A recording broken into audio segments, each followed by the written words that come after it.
oscuridad, en el naufragio y sin destino. Andas buscando una palabra de iluminación. Esta palabra te dará luz en medio de la oscuridad. El Ministerio de la Enseñanza y la Evangelización, Jesús, Soberano Señor, presentan su programa Palabra de Iluminación con el maestro José Briceño.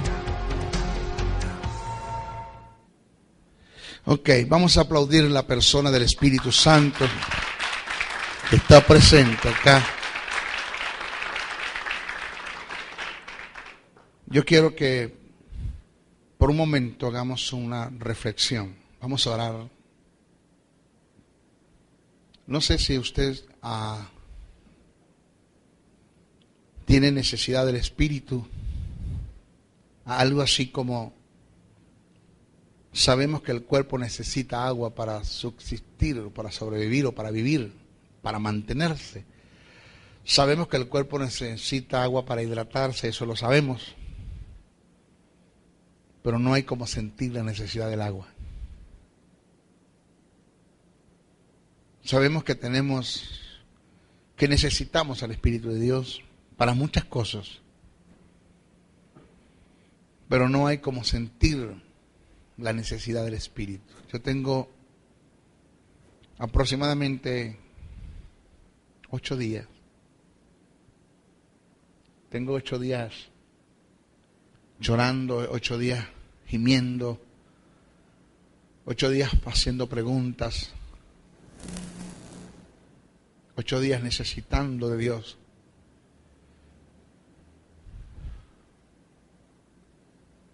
Ocho días entendiendo muchas cosas que David escribió.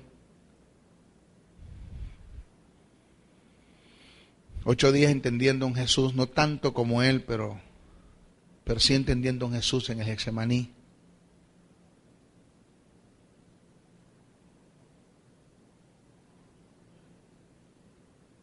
Señor, te doy gracias. Padre, gracias.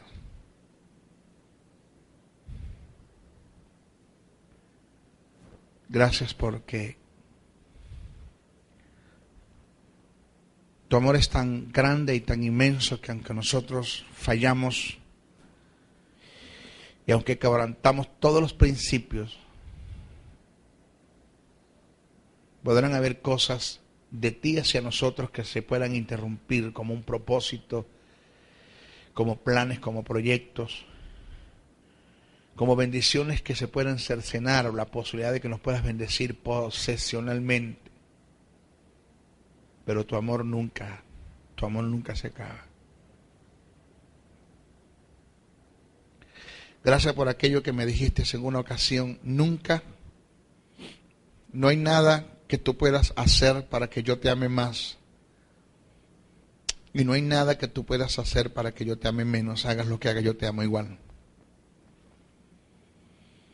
Gracias porque tu amor no mengua, tu amor siempre está a favor nuestro. Jesús, gracias. Gracias porque cuando fallo tan descaradamente y aún con premeditación y con alevosía, yo le oro al Padre y le digo que simple y llanamente ponga su mirada a su derecha y que te mire a ti, que nunca fallaste.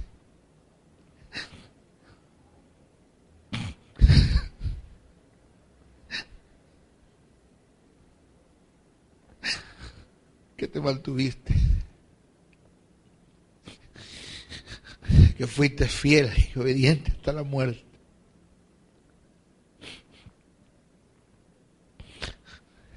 Gracias. Gracias porque tu fidelidad es grande, Jesús. Gracias. Muchas gracias. La Biblia dice que nosotros estamos escondidos en ti.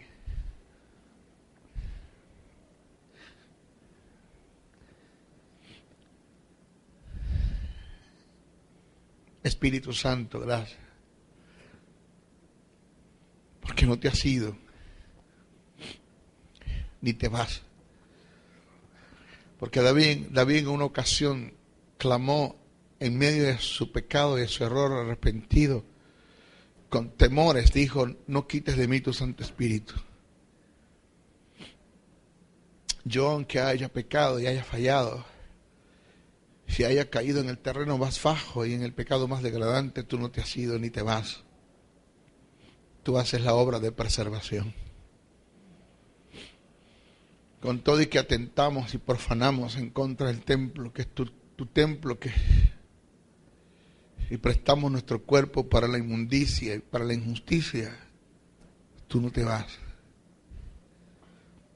Tú permaneces. Tú te quedas.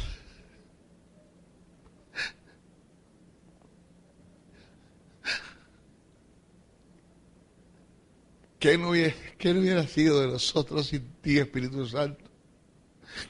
¿Dónde estuviéramos? Estuviéramos perdidos. Pero lo primero que hiciste fue convencerme de pecado. Sacarme de ese estado tan bajo y tan degradante en la que estaba.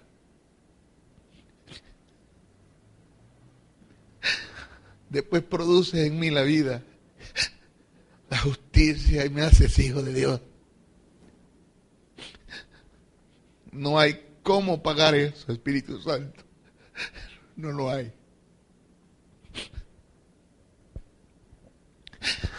Espíritu de Dios, gracias, porque mantienes mi familia, mis hijos.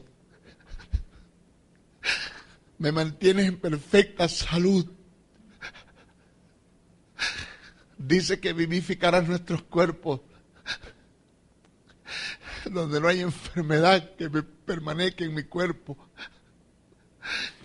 porque tú te encargas de limpiar el cuerpo, que es tu templo, tu morada. Gracias, Espíritu Santo, porque te encargas de poner gracia en mí para con los hombres. Y te vas a encargar de acercar y de traer a aquellos que necesito que estén a mi lado. Así como te encargas de quitarme a quien no puede estar, te encargas de traer a quien tienen que estar.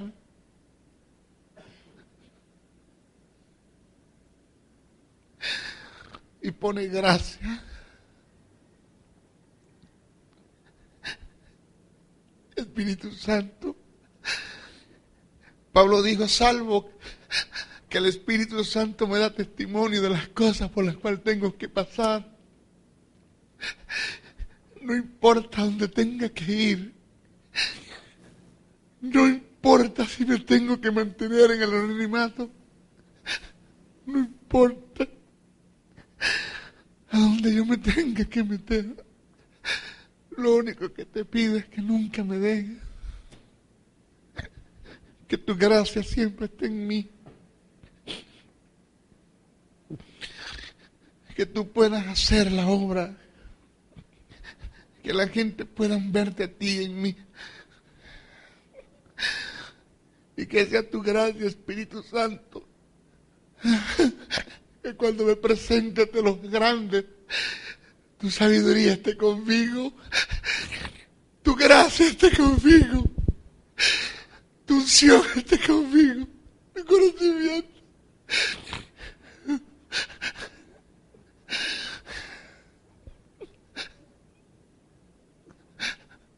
Dice que Jesús creció en gracia y sabiduría.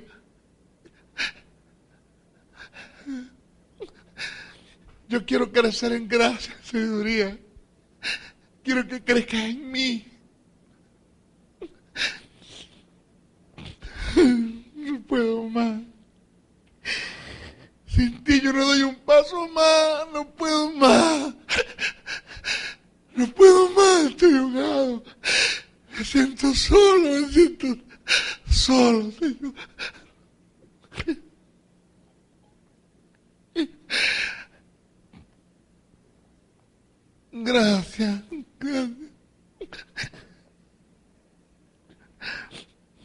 Gracias, Espíritu Santo.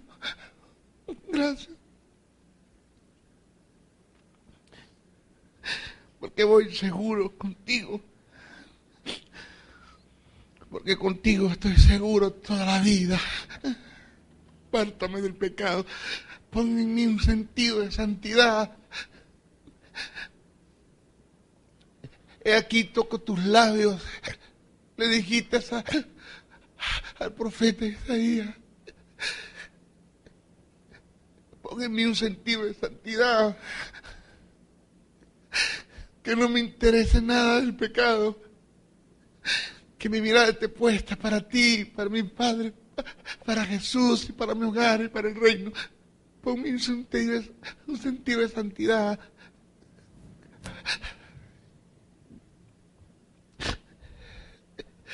Lo pido, lo anhelo y lo necesito.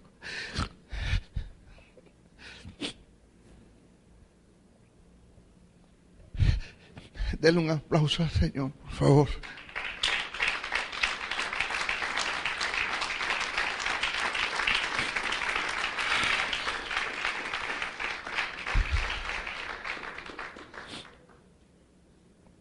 Gracias.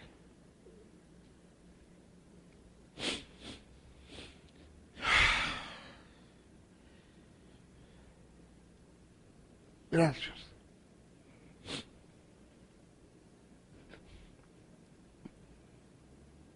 Muchas gracias. Oh.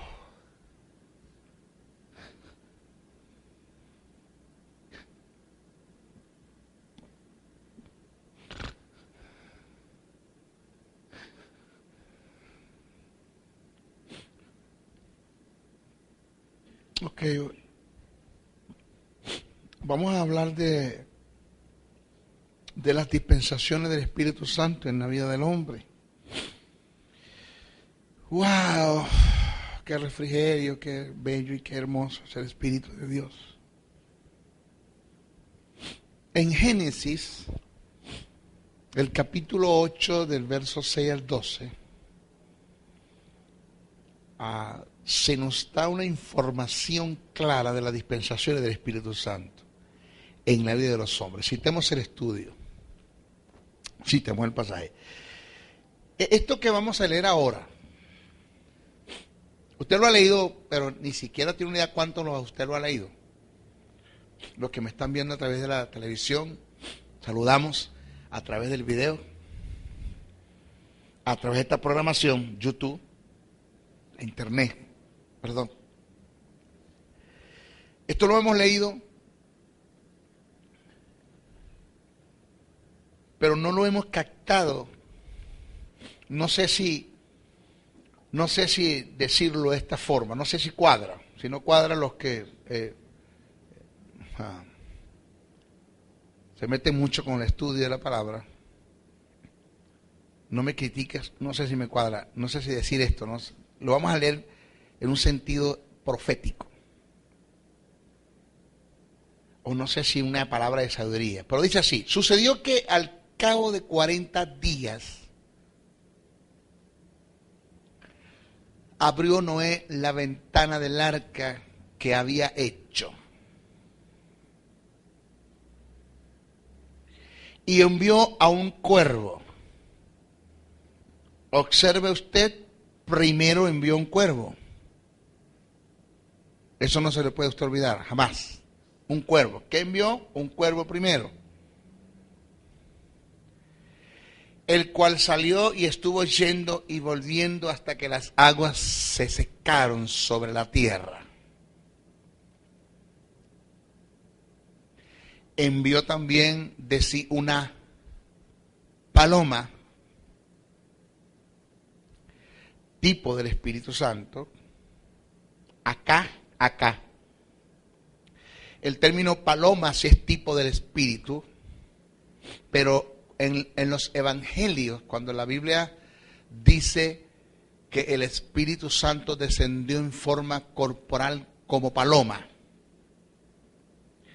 no es que Juan vio una palomita como aparece en las películas de Hollywood, Porque el texto en el griego no dice así, en el griego dice así, como una paloma desciende en sentido corporal, literalmente hablando, de esa misma forma descendió el Espíritu sobre Jesús.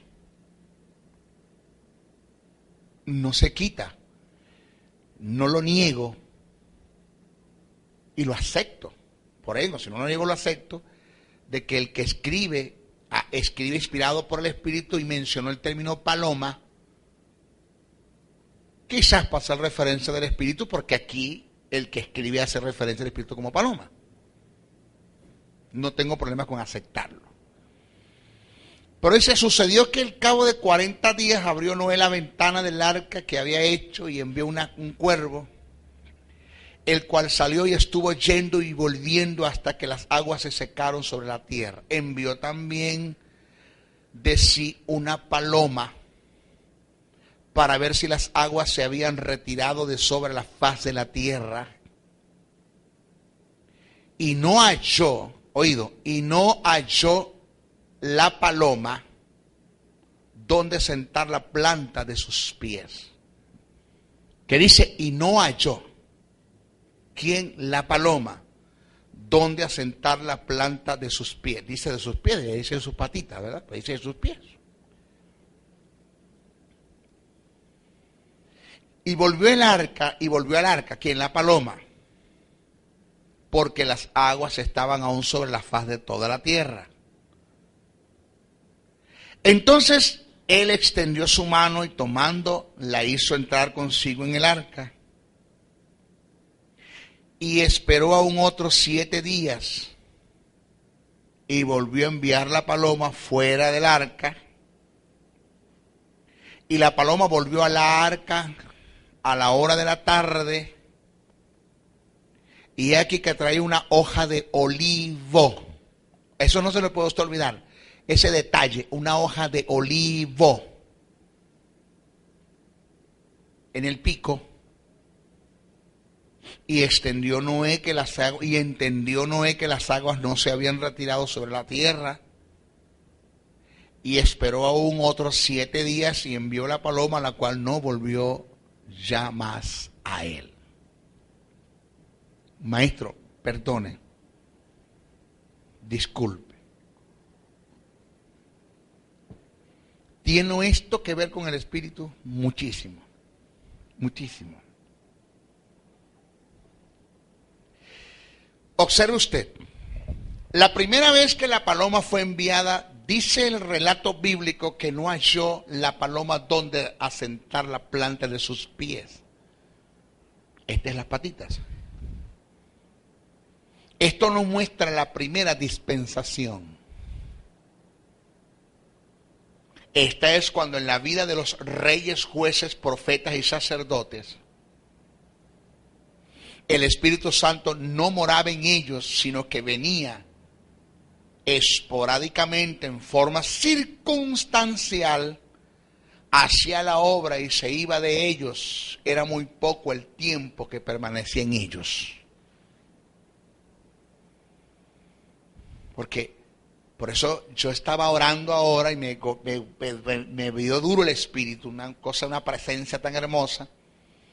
Porque cuando David dijo, no quites de mí tu Santo Espíritu, David sabe lo que... David tenía razones de hablar eso, de expresar eso, cosas por las cuales yo no las debo decir. Porque el Espíritu de Dios no se va a ir de mí nunca. En los reyes, jueces, profetas y sacerdotes, el Espíritu Santo venía de una forma esporádica, circunstancialmente, esporádicamente, hacía la obra y después se iba. No se podía quedar en ellos. Esa es la primera dispensación. Dice la segunda vez que fue enviada la paloma, dice el relato bíblico, y aquí que traía una hoja de olivo en el pico. Esto nos muestra que la paloma consiguió dónde posar por un corto tiempo. Esto es la segunda dispensación, cuando hizo morada en la vida de Jesús por el periodo de 3 años, Note que la hoja que traía en la paloma en el pico era de olivo, término que se utilizó para hacer referencia a Jesús, según Romanos 11:24. Esto no son casualidades. Segunda dispensación. Si halló, traía la hojita de olivo en el pico, si halló dónde colocar sus patitas. La tercera vez, dice la Biblia, el relato bíblico, la tercera vez que envió la paloma, el relato bíblico dice, y envió la paloma, la cual no volvió más a él. Esto nos muestra la tercera dispensación que tiene relación con la morada del Espíritu Santo en la iglesia, según Hechos 2:14. Debemos tener en claro que en la dispensación, fíjese bien lo que viene ahora, debemos tener en claro que en la dispensación donde el Espíritu Santo se va a mover o se debería mover, digo se va o se debería porque es que no está sucediendo. En la iglesia de los primeros cristianos sucedió, eso se dio, hermano, con mayor fuerza y poder en la tierra es en la tercera dispensación. Cuando se derrama el Espíritu Santo sobre toda carne, indicando a la gente del mundo entero en el convencimiento de pecado, y sobre mis siervos y mis siervos, esto es sobre la iglesia, rebosando de ella para realizar la obra de convencimiento para la salvación de la humanidad. Ahora, si en la tercera dispensación es donde el Espíritu Santo se debe mover con mayor fuerza, ¿por qué no está sucediendo? Porque esto se dio en una iglesia naciente. Porque una sombra de Pedro sanaba a los enfermos. Traían los enfermos y lo colocaban al lado de los discípulos para que por lo menos la sombra de ellos al pasar sanaran a los enfermos. ¿Por qué me traen un pañuelo? Porque los enfermos no pueden venir hasta donde yo estoy. Hablando en el caso de Pablo. Y Pablo colocaba la mano sobre los pañuelos, oraba por los pañuelos, dice que los ungía. Y orando, imponiendo las manos sobre los pañuelos, se los llevaban a los enfermos y eran sanados. Literalmente sanados. Así.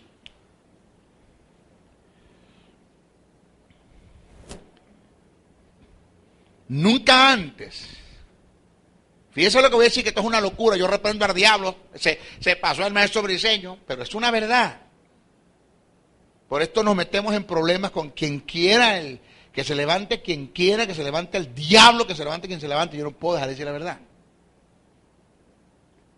Nunca antes, en la vida de nadie, ni siquiera en la de Jesús. ¿Cómo? Ni siquiera en la vida de Jesús. El Espíritu Santo se ha movido y ha manifestado como está llamado a hacerlo en la tercera dispensación, en el ministerio de la iglesia. Óigame, ni siquiera en la vida de Jesús.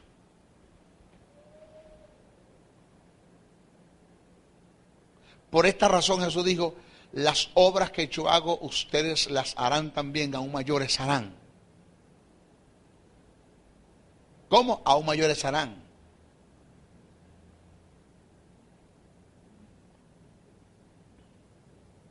Porque les tengo una noticia bien buena. Bien buena. En la Biblia no aparece milagro registrado que Jesús haya hecho. Y eso se lo voy a ahondar o a profundizar. Y voy a ser más específico, más detallado y más determinante cuando le hable de cristología de alta crítica. Pero la Biblia en ninguna parte registra milagros que Jesús haya hecho. En ninguna parte. Eso no es bíblico ni es escritural.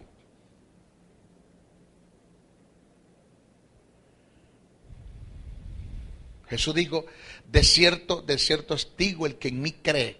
Y la palabra allí, cuando Jesús dijo el que en mí cree, no está diciendo el que se mete evangélico. Está hablando de eso. Lo que Jesús quiso decir fue, de cierto os digo, el que tenga la capacidad de creer en mí, de depositar toda su fe en mí, después de haber creído, las obras que yo hago él las hará también. Gracias. Porque yo voy al Padre.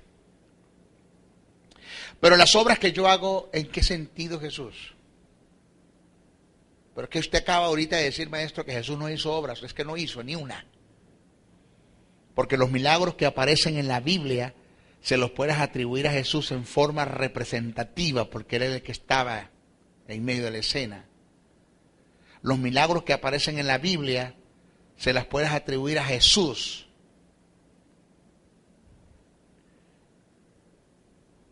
No se las puedes atribuir a Jesús en forma operativa. Se las puedes atribuir a Jesús en forma representativa porque está en medio de la escena. Él era el que tú veías colocando las manos sobre los enfermos. Las obras que aparecen en la Biblia se las puedes atribuir a Jesús en cuanto al canal que Dios está usando para llevar a cabo la obra por el Espíritu de Dios que estaba en él. Pero las obras que aparecen en la Biblia usted no se las puede atribuir a Jesús en forma operativa. Representativa lo entiendo. Estaba en medio de la escena. Como canal lo entiendo, él es el medio. Pero si usted analiza los milagros que se dieron en la vida de Jesús, usted no puede atribuírselas en forma operativa, porque quien hacía los milagros no era Jesús, quien hacía los milagros era el Espíritu Santo que estaba en él, no era Jesús. Entonces, si al caso vamos, Jesús no hizo milagros. Todos los milagros que aparecen en la Biblia registrados los hizo fue el Espíritu. Jesús no hizo ni un milagro. Hubo un solo milagro que se dio en la vida de ese hombre llamado Jesús, que el Espíritu Santo no intervino, y que fue un milagro que se dio por la intervención del Verbo, que fue el Verbo el que hizo el milagro, ni siquiera Jesús, que fue cuando se convirtió las aguas en vino. No ha llegado a mi hora. No había comenzado el ministerio todavía. Y quien hizo ese milagro fue el Verbo, un milagro creativo. Pero Jesús no hizo milagro.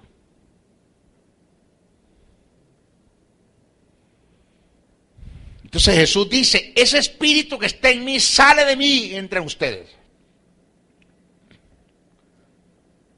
Y va a hacer cosas mayores en ustedes.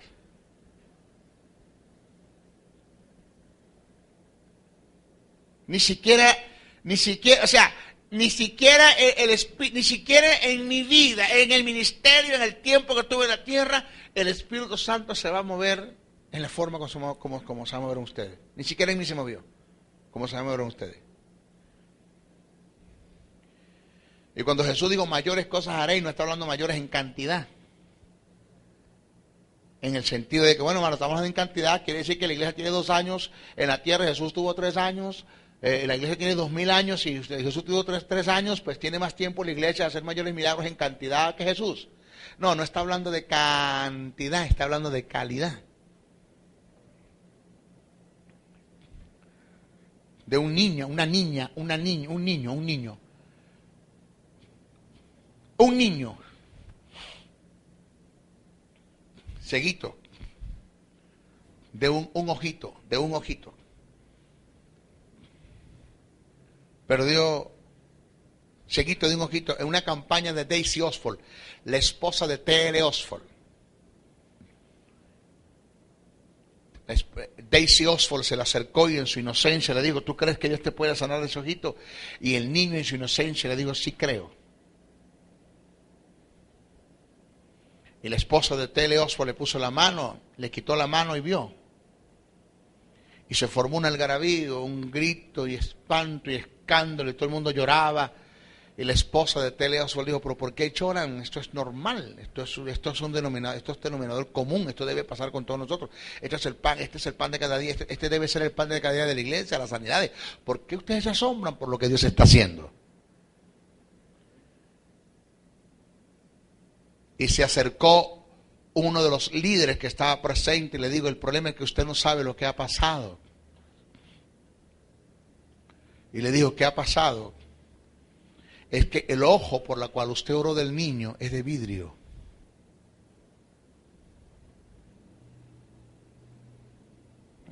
¿Sabe cómo se llama ese niño? Ray Connor.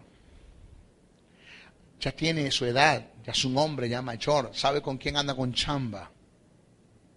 Pero la cosa más dura lo más fuerte del caso es que se saque el ojo y ve por la cuenca sin el ojo. Y lo llevaron a los mejores optometristas y oculistas, y ¿sabe cuál es su medida? 20-20. Porque cuando Dios hace una obra la hace completa.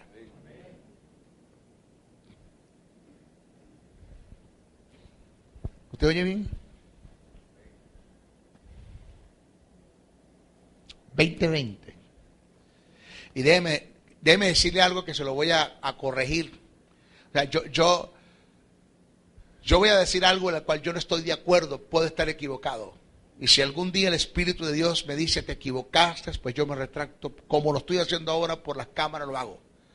Aquella vez dije esto, hermano, y me peleé, perdónenme. Pero ¿cómo usted lo ve? Que yo sea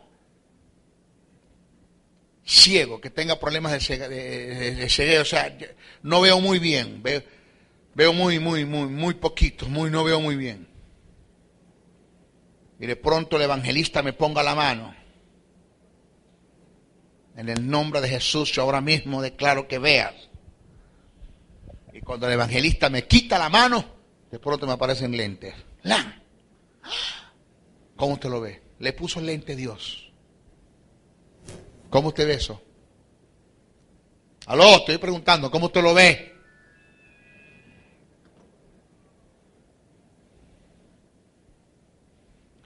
¿Qué es más fácil para Dios, poner una muela nueva o calzar una muela? Dios no es Dios de remiendo, hermano. Eso es que están calzando muelas con símbolo de palomita. Eso es mentira, eso es amarillismo, eso es circo, eso es teatro. Porque Jesús le puso la mano a un ciego y le quitó. Le dijo, ¿ves? Y ese ciego dice, veo los hombres como árboles. O sea, no veo bien.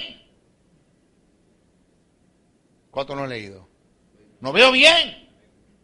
Dice Jesús, bueno, buscate un bastón y un perro, porque yo no puedo hacer más nada por ti. No le digo eso. Dice que le volvió a poner la mano. Y cuando se la quitó, ¿ves? Y digo, ahora sí veo perfectamente bien. Esto es señal de que cuando Dios hace una obra, la hace completa. Alaba sea el nombre del Señor. La hace completa.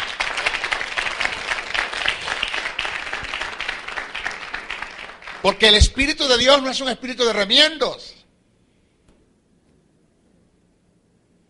El Espíritu te sana de la enfermedad y te sanó. Y de una cosa estoy seguro, de eso no vas a morir. Porque cuando Jesús le pone la mano a aquel muchacho que estaba en el estanque de Betesda, y después se lo consigue en el templo 4 días después, dice la Biblia que Jesús se lo quedó mirando y le dijo, mira que has sido sanado, no cometas pecado para que no venga algo peor sobre ti. Oído, lo mismo no va a venir. Puede venir otra cosa. Lo mismo no. Cuando Dios te sana de cáncer, usted no muere de cáncer nunca. Diga, ay. Y tampoco creo en el Dios que usted lo tienen que ayudar a pararse de la silla de ruedas. Extiende tu mano, le dijo Jesús al que tiene la mano seca. Extiende la mano. Pedro, ayúdalo ahí. Estírasela. Busca una tablilla. No, extiende la mano. La extendió y fue seca. Las manos secas inmediatamente. Dice que fue restaurada al instante. Que estaba en el lecho. 4 amigos lo bajaron por el techo. Tus pecados te son perdonados. Toma tu lecho y vete a tu casa. Sano instantáneamente, fue sano de una vez.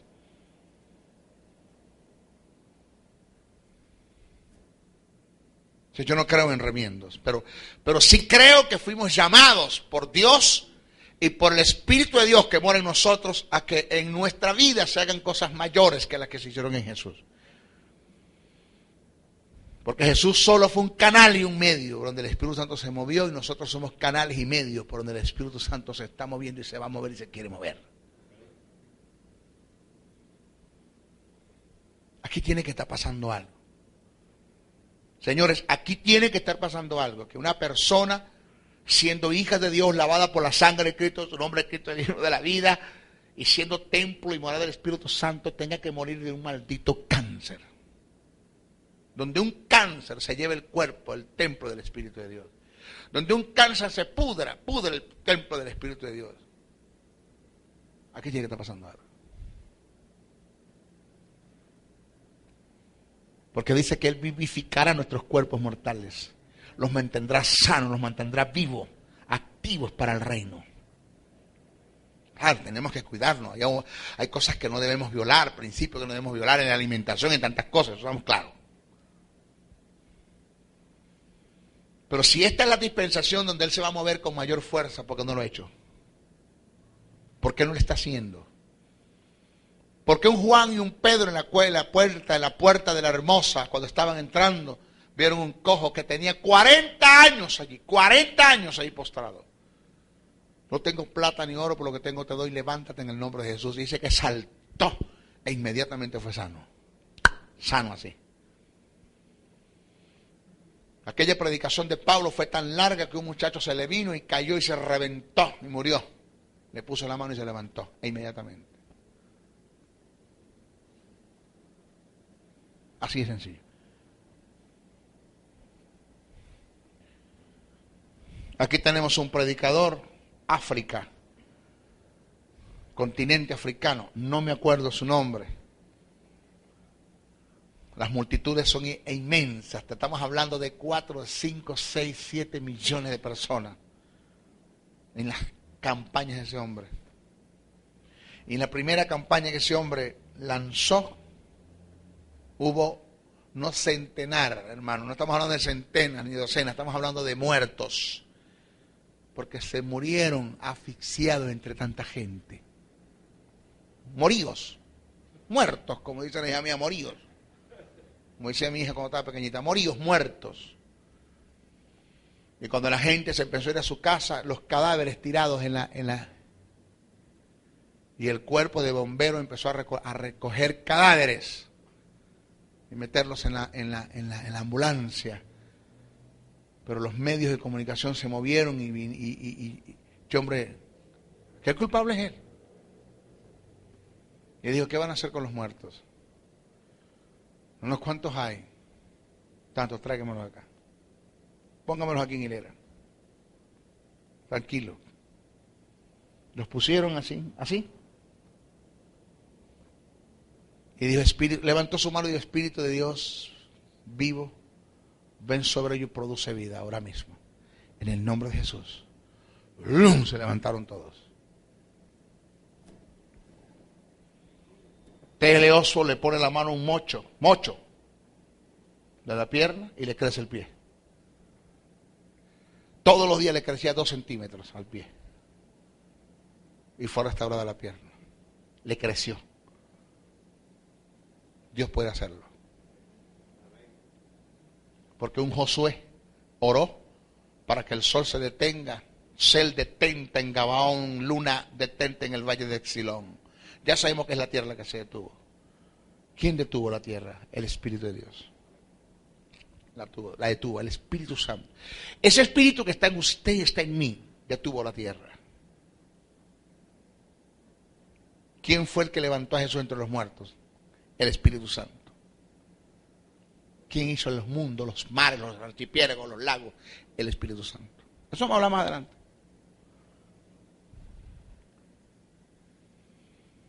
Entonces, aquí tiene que estar pasando algo que un simple problema nos ahogue. Una prueba nos detenga. Algo tiene que estar pasando aquí.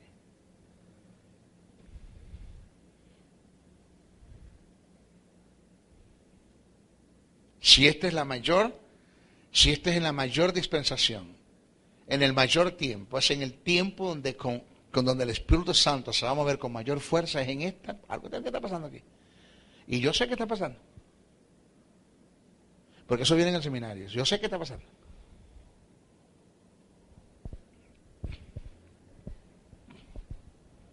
Yo sé qué pasa.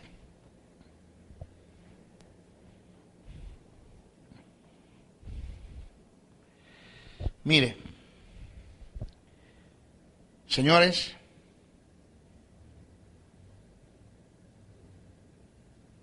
vamos a hablar de la relación del Espíritu Santo con las otras personas de la deidad. La relación del Espíritu Santo con las otras personas de la deidad. Estamos hablando del Padre y del Hijo, y estamos hablando de Jehová y el Verbo. Porque nunca existió un Padre si no hay un Hijo. Primero fue Jehová y después el Verbo y el Espíritu Santo. Hay una relación entre el Espíritu Santo, Jehová y el Verbo, y hay una relación entre el Espíritu Santo, el Padre y el Hijo. Cuando uno pasó a ser hijo, otro pasó a ser padre. La relación que hay allí. En la creación. Vamos a la creación. Dice, en el principio creó Dios los cielos y la tierra estaba desordenada y vacía. Observe que del verso 1 al verso 2 hay millones de años. Si nosotros tomamos en cuenta lo que es la cosmogonía y la cosmología, que son dos materias diferentes, desde el verso 1 al verso 2 hay millones de años. Dice, en el principio creó Dios los cielos y la tierra estaba desordenada y vacía. Dios creó la tierra desordenada y vacía, no hay mucho tiempo allí. Entre el versículo 1 y versículo 2 se dio lo que se conoce el diluvio de Satanás.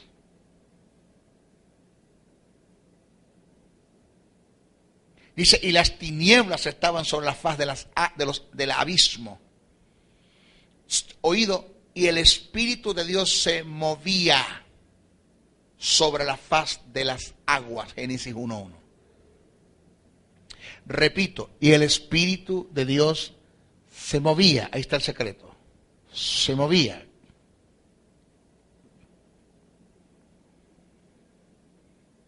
Vamos a ver el Creador y su creación. Es contraproducente e inaceptable el tratar el tema de la cosmología o cosmogonía atribuida a Dios relativa a la creación si no se da una explicación de la mal llamada existencia o el ser de Dios. ¿Quién creó a Dios? ¿Cuál es su origen o su procedencia? Alguien dio un pensamiento que ha tomado fuerzas en la historia referente a la existencia de Dios, tratando de negar su existencia. Tratando de negar su existencia. Este ser dijo que Dios es creación del pensamiento de los hombres. Esto, según las Escrituras, es debatido, porque ellas registran el ser de Dios. El tratar de explicar el ser de Dios es algo inconcebible, inexplicable, abstracto. El quién hizo a Dios es una pregunta llena de necedad, porque se basa en la falsa suposición de que Dios viene de alguna parte, y esta suposición te lleva a otra pregunta: ¿de qué parte viene? La respuesta es que esta pregunta ni siquiera tiene sentido. Es como preguntar a qué huele el azul, cuál es su olor. El azul, ¿cuál es su olor? El azul no está en la categoría de las cosas que tienen olor. Así que la pregunta en sí misma es defectuosa y necia. De la misma manera, Dios no está en la categoría de las cosas que son creadas o llegan a existir o son causadas. Dios no tiene causa ni procedencia de creación. Él simplemente es. ¿Cómo sabemos esto? Bien, sabemos que de la nada, nada procede. Así que si alguna vez hubo un tiempo en que no existía absolutamente nada, entonces nada hubiera podido existir. Pero las cosas existen, por lo tanto, puesto que nunca pudo haber habido absolutamente nada de la nada, algo tuvo que haber, ser o estar siempre antes de la nada, para que de la nada se hicieran las cosas. Para que en medio de la nada se hicieran las cosas.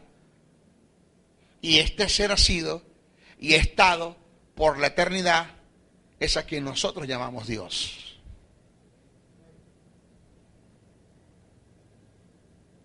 Vamos a hacer un recorrido por las Escrituras para ver qué podemos extraer del ser de Dios y de su existencia. El apóstol Juan es uno de los escritores que trata el tema del ser o la existencia de Dios. Dice, en el principio era el verbo y el verbo era con Dios y el verbo era Dios. Este era en el principio con Dios, todas las cosas por Él fueron hechas y sin Él nada de lo que ha sido hecho fue hecho. Juan 1:1-3. En Apocalipsis se trata la preexistencia del verbo, que es Dios, que denota lo antes y después de las cosas. Dice, yo soy el alfa y la omega, principio y fin, dice el Señor, el que es y que era y que debe de venir, el Todopoderoso, Apocalipsis 1:8. Este pasaje nos deja en claro la eternidad y lo infinito de Dios. Hagamos un análisis de su eternidad y de su infinito. Lo primero que debemos entender es que la eternidad y lo infinito en Dios no se debe denominar como atributo de Él, ya que Dios nadie le atribuyó esta virtud. La eternidad y lo infinito son propiedades o virtudes de Dios, y en Dios no son atributos, porque atributo es lo que se le atribuye a una persona. A Dios nadie le dio esto. Eternidad, lo que es antes y después del tiempo.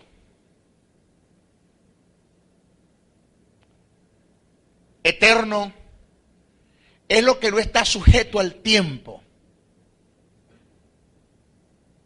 Dios es eternidad y es eterno, porque Él está antes y después del tiempo, y no está sujeto al tiempo, según Apocalipsis 1:8. Señores,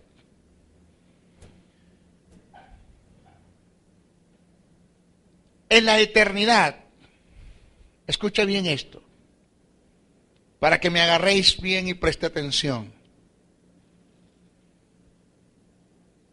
Dios en la eternidad trazó una línea llamada tiempo.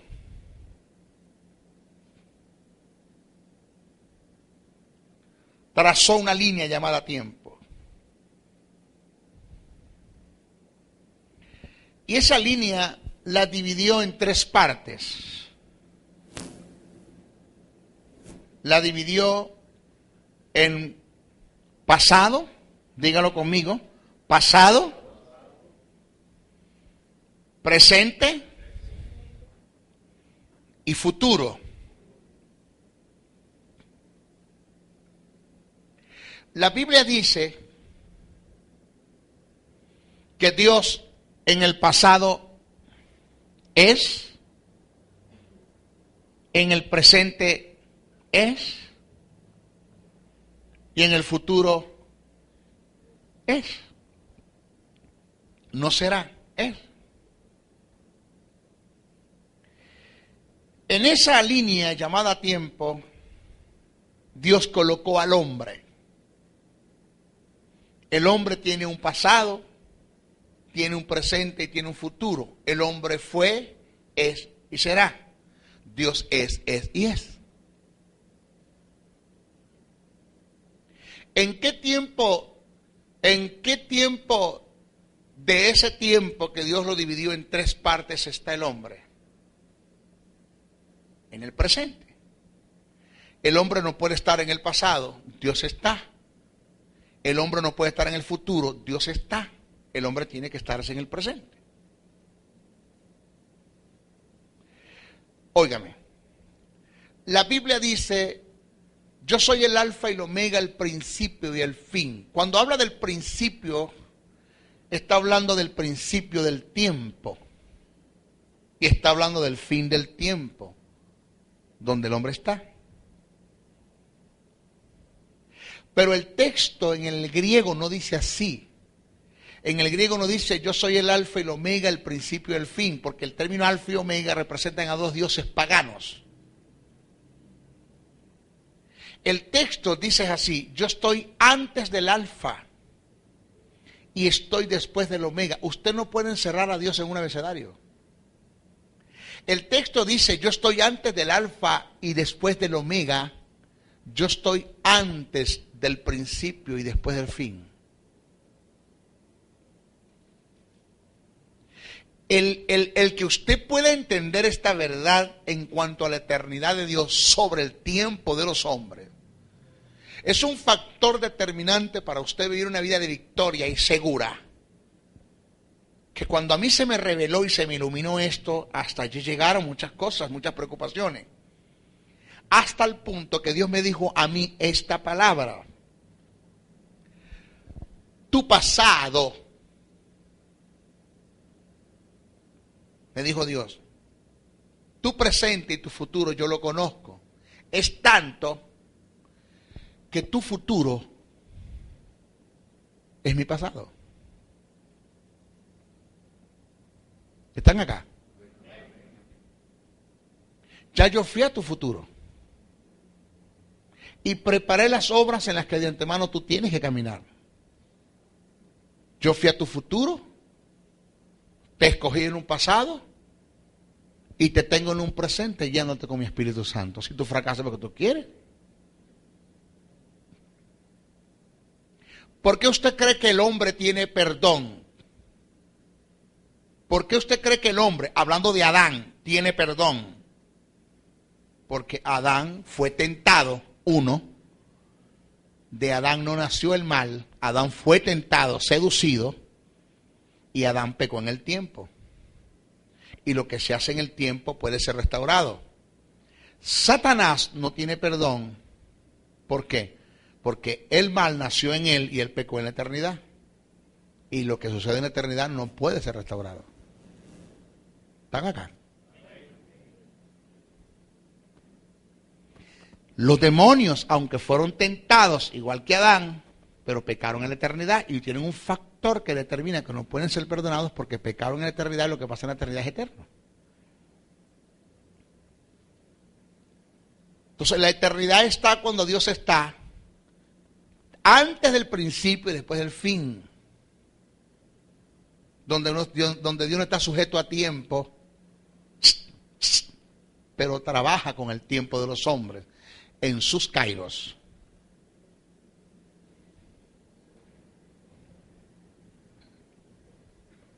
Infinito es lo que no está sujeto al espacio. Pablo dice que veamos lo profundo, lo ancho, la altura de ¿qué? Del amor de Dios. Ahí te está hablando Pablo de lo infinito de su amor. ¿Cómo será Dios?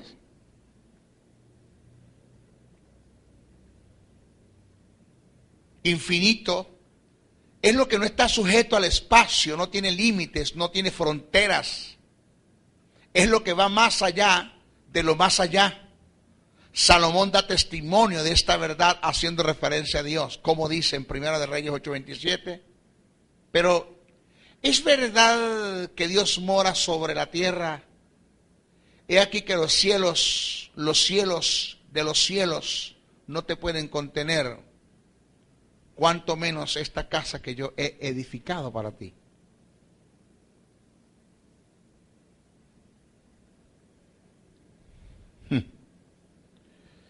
Segunda de Crónicas 2:6, mas ¿quién será capaz de edificarle casa, siendo que los cielos y los cielos de los cielos no pueden contenerlo a él?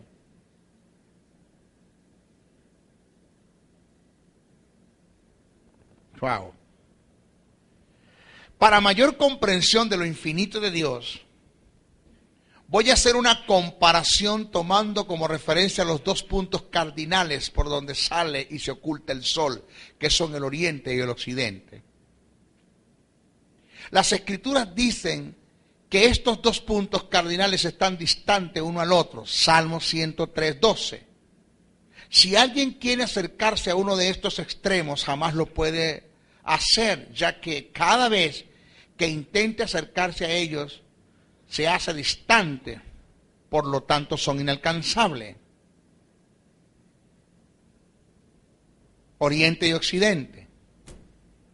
Sale y oculta el sol. Supongamos que el oriente esté allá y el occidente esté allá. Yo voy a dar un paso al occidente, ¿ok? ¿Sí? Voy a dar un paso al occidente. Pregunto, ¿di un paso al occidente? Sí lo di. Por ende lo di. Pregunto, ¿me acerqué al occidente? No. Porque cada vez que me acerco al occidente, que trato de acercarme al occidente, el occidente se va más para allá. ¿Sí? ¿Me agarra? Lo infinito de Dios está en que Dios alcanza el occidente y se consigue con el oriente. Diga, ay. A Dios esto no lo detiene. Dios alcanza el occidente y se consigue con el oriente. Eso tiene que ver con lo infinito. Eso para que más o menos tengas una idea del Dios que usted sirve. El Dios con el cual usted cuenta. El Espíritu que mora en usted. ¿Dónde me esconderé de tu Santo Espíritu? Porque si voy al abismo, ahí está Él. Si voy a los montes, ahí está Él. Si voy a la profundidad de la mar, ahí está Él. Busque una parte donde el Espíritu no puede estar. Eso es omnipresencia. Lo infinito de Dios es que Él va más allá del oriente y se encuentra con el occidente, se consigue con el occidente. Primera de Reyes 8:27 te lo dice claro, y Segunda de Crónicas 2:6 y 6:18 también te lo dice claro. El mismo Dios da testimonio de su infinito. Jehová dijo así: el cielo es mi trono y la tierra el estrado de mis pies. Vamos, ¿el cielo es qué? Mi trono y la tierra es el estrado de mis pies. Éxodo 3:14 se manifiesta la anticipada existencia de Dios. Dios le dijo a Moisés: yo soy el que soy. El término yo soy en el aspecto etimológico encierra características y valores que son absolutas y propias del ser. Yo soy indica ser del hebreo hayab, que entre sus características y valores determina la existencia abstracta que interpretado significa existir por sí mismo, permanecer en uno mismo, mostrando a quien se le designa el término un gozar de absoluta independencia. Cuando Dios le dijo a Moisés: dile a ellos que yo soy, me envió a vosotros, lo que le quiso decir fue: dile a ellos que el que existe por sí mismo permanece en el mismo y no depende de nadie te está enviando. Cuando analizamos el término Jehová Jireh como nombre compuesto de Dios en su única y absoluta característica, significa el que se provee. Jehová Jireh no es tu proveedor, es el que se provee a sí mismo.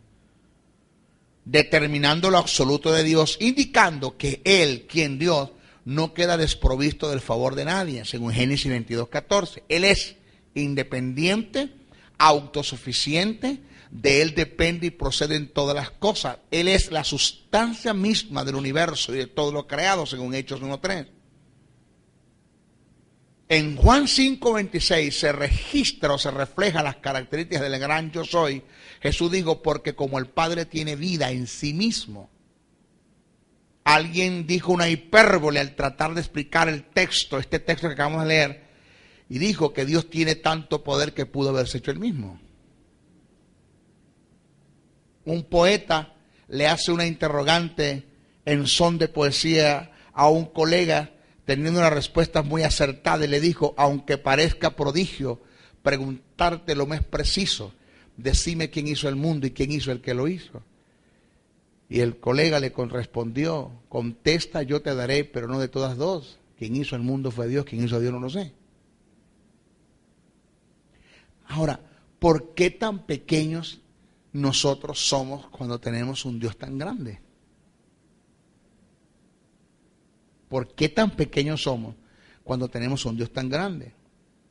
En conclusión al tópico de la existencia de Dios, queda de nosotros aceptar el ser de Dios por el testimonio de las Escrituras o por la obra de su creación. David dijo, los cielos cuentan la gloria de Dios y el firmamento anuncia la obra de sus manos. Yo saqué unas fotos en el Facebook que las saqué a 32,000 pies de altura en un avión. Causa una tormenta, el avión tuvo que darle para aviar una tormenta. Señores, el avión quedó en medio de 2 capas de nube. Yo vi la ventana, la nube abajo y la nube arriba. Nosotros íbamos en el medio de la nube. La tormenta estaba arriba y había tormenta abajo. Y el avión iba en el medio. Cuando yo vi aquello, empecé a tomar fotos y lloraba como un niño. Porque ese es Dios. La Biblia dice que Dios tapa el cielo con la palma de sus manos.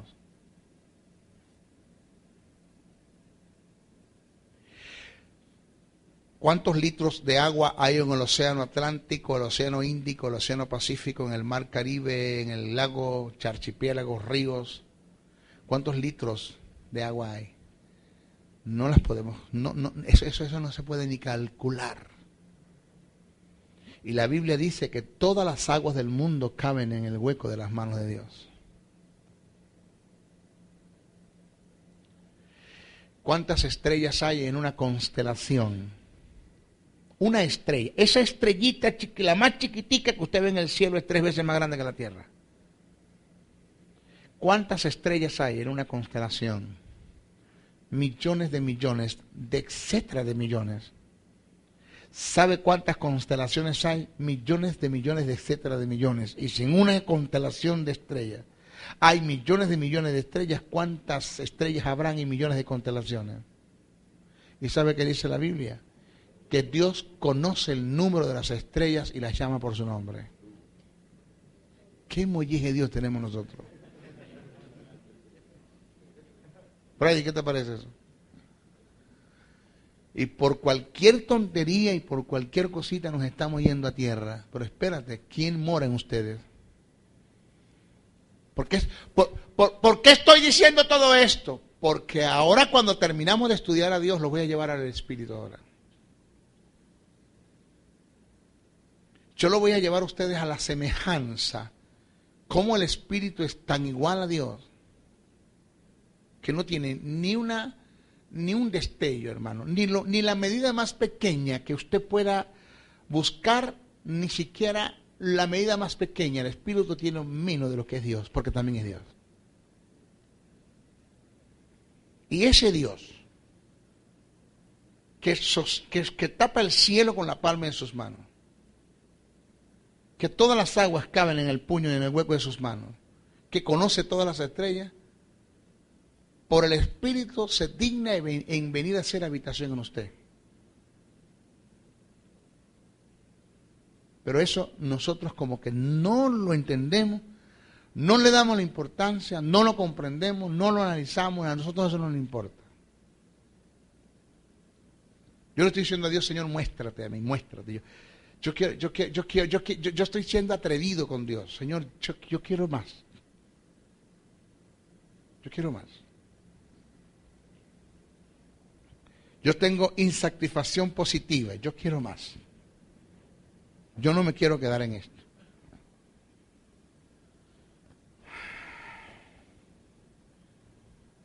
Mire, Pablo, y nos vamos con esta lectura. Pablo en Romanos es común en sus escritos con lo que David dijo. Pablo dijo, porque lo que de Dios se conoce les es manifiesto, pues Dios se lo manifestó, porque las cosas invisibles de Él, su eterno poder y su deidad, se hacen claramente visibles desde la creación del mundo, siendo entendido por medio de las cosas que están hechas. Lo mismo que dijo David, los cielos cuentan la gloria de Dios y el firmamento anuncia la obra de sus manos, es lo que Pablo quiso decir acá también. Lo mismo, un denominador común en las expresiones. En nuestra próxima clase vamos a ver la intervención del Espíritu Santo en la creación. Cómo usted va a ver cómo se movía el Espíritu para crear. Todo el mundo, todo lo que usted pueda ver, fue hecho por el Espíritu. Todo lo que usted pueda ver. Bendiciones, bendiciones, bendiciones. Que cuando me presente ante los grandes, tu sabiduría esté conmigo, tu gracia esté conmigo, tu unción esté conmigo, tu conocimiento.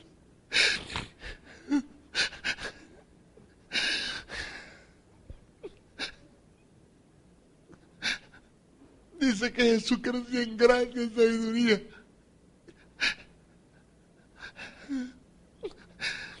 Yo quiero crecer en gracia y sabiduría. Quiero que crezcas en mí. No puedo más. Sin ti yo no doy un paso más. No puedo más. No puedo más. Estoy ahogado. Me siento solo. Señor.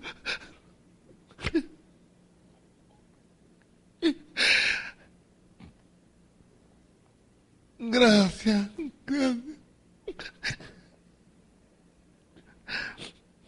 Gracias, Espíritu Santo. Gracias. Porque voy seguro contigo. Porque contigo estoy seguro toda la vida. Apártame del pecado. Pon en mí un sentido de santidad. He aquí toco tus labios. Le dijiste al profeta Isaías. Pon en mí un sentido de santidad. Que no me interese nada del pecado. Que mi mirada esté puesta para ti, para mi Padre, para Jesús y para mi hogar y para el reino. Ponme un sentido de santidad.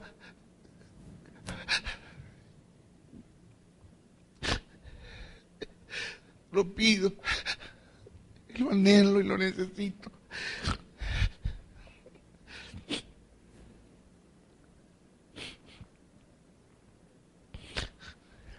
Gracias. Gracias porque tu fidelidad es grande, Jesús. Gracias. Muchas gracias.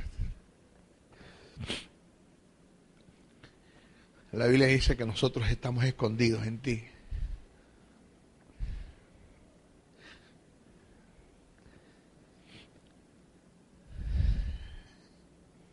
Espíritu Santo, gracias. Porque no te has ido, ni te vas.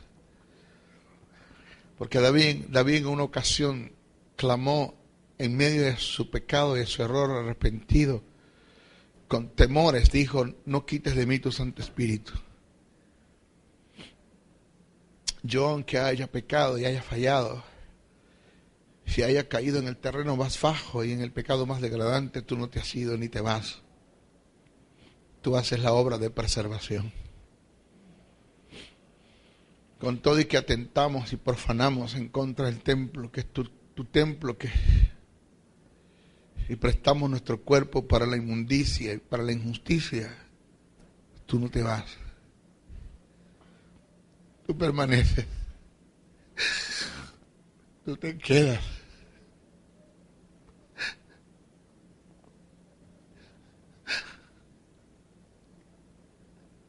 ¿Qué no hubiera sido de nosotros sin ti, Espíritu Santo? ¿Dónde estuviéramos? Estuviéramos perdidos. Pero lo primero que hiciste fue convencerme de pecado. Sacarme de ese estado tan bajo y tan degradante en la que estaba.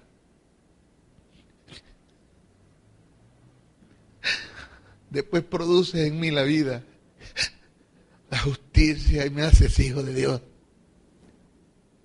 Como él, pero sí entendiendo en Jesús en el Getsemaní.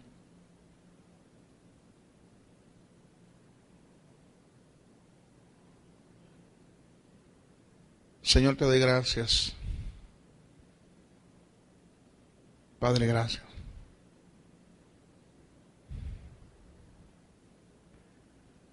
Gracias porque tu amor es tan grande y tan inmenso que aunque nosotros fallamos y aunque quebrantamos todos los principios, podrán haber cosas de ti hacia nosotros que se puedan interrumpir como un propósito, como planes, como proyectos, como bendiciones que se puedan cercenar, o la posibilidad de que nos puedas bendecir posesionalmente. Pero tu amor nunca se acaba.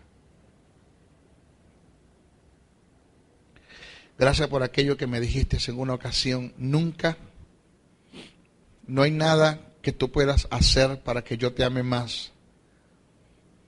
Y no hay nada que tú puedas hacer para que yo te ame menos. Hagas lo que haga, yo te amo igual. Gracias porque tu amor no mengua, tu amor siempre está a favor nuestro. Jesús, gracias. Gracias porque cuando fallo tan descaradamente y aún con premeditación y con alevosía, yo le oro al Padre y le digo que simple y llanamente ponga su mirada a su derecha y que te mire a ti, que nunca fallaste.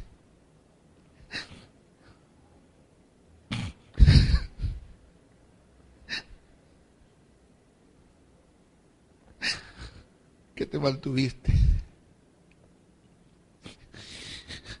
que fuiste fiel y obediente hasta la muerte. No hay cómo pagar eso, Espíritu Santo. No lo hay.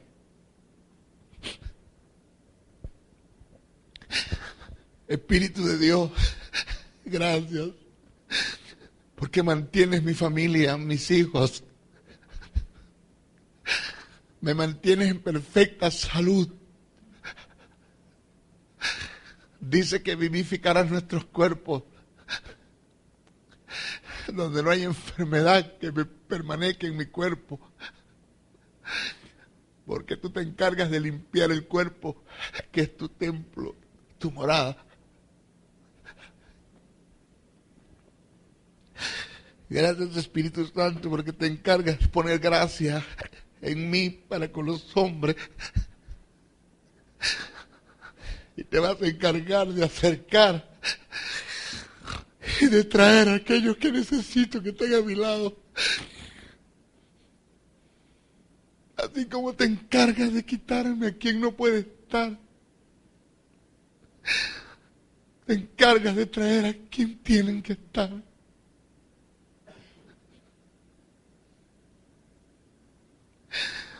y pone gracia. Espíritu Santo. Pablo dijo, salvo que el Espíritu Santo me da testimonio de las cosas por las cuales tengo que pasar. No importa dónde tenga que ir. No importa si me tengo que mantener en el anonimato. No importa a dónde yo me tenga que meter. Lo único que te pido es que nunca me dejes. Que tu gracia siempre esté en mí. Que tú puedas hacer la obra. Que la gente pueda verte a ti en mí. Y que sea tu gracia, Espíritu Santo. Oscuridad, en el naufragio y sin destino. Andas buscando una palabra de iluminación. Esta palabra te dará luz en medio de la oscuridad. El Ministerio de la Enseñanza y la Evangelización, Jesús, Soberano Señor, presentan su programa Palabra de Iluminación con el maestro José Briceño. Ok, vamos a aplaudir la persona del Espíritu Santo que está presente acá. Yo quiero que por un momento hagamos una reflexión. Vamos a orar. No sé si usted tiene necesidad del Espíritu, algo así como sabemos que el cuerpo necesita agua para subsistir, para sobrevivir o para vivir, para mantenerse. Sabemos que el cuerpo necesita agua para hidratarse, eso lo sabemos. Pero no hay como sentir la necesidad del agua. Sabemos que necesitamos al Espíritu de Dios para muchas cosas. Pero no hay como sentir la necesidad del Espíritu. Yo tengo aproximadamente 8 días. Tengo 8 días llorando, 8 días gimiendo, 8 días haciendo preguntas, 8 días necesitando de Dios.